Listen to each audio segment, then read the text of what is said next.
Hi అందరికి good evening. ఈరోజు climate చూడండి ఎంత బ్యూటిఫుల్ గా ఉంది కదా. స్కై అయితే అలా చూస్తూనే ఉండిపోవాలనిపిస్తుంది. బట్ బాల్కనీలో పిల్లలతో ఎక్కువసేపు అయితే ఉండకూడదు అని ఇంకా లోపలికైతే వచ్చేసామండి. ఒక హాఫ్ అన్ అవర్ అయితే బాల్కనీలో పండుతో టైం స్పెండ్ చేసి ఇంకా లోపలికి వచ్చేసాం.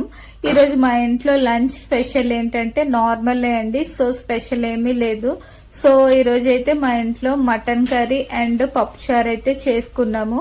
సో పండు అయితే పప్పుచారు తో రైస్ తినేసాడు. తనైతే మటన్ తినడండి.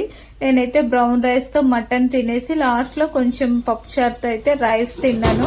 కర్డ్ రైస్ తిందాం అనుకున్నాను. పప్పుచారుతో తినగానే ఇంకా కడుపంతా హెవీ అయిపోయిందండి. సో ఈ మటన్ అయితే మా డాడీ ఘాట్ రోడ్ నుంచి తెచ్చారండి. ఎలా వండినా ఈ మటన్ కర్రీ అయితే చాలా టేస్ట్ వస్తుంది. ఘాట్ రోడ్ లో అయితే ఫ్రెష్ మటన్ అయితే దొరుకుతుంది. ఫస్ట్ టైం నా ఛానల్ చూస్తే లైక్ సబ్స్క్రైబ్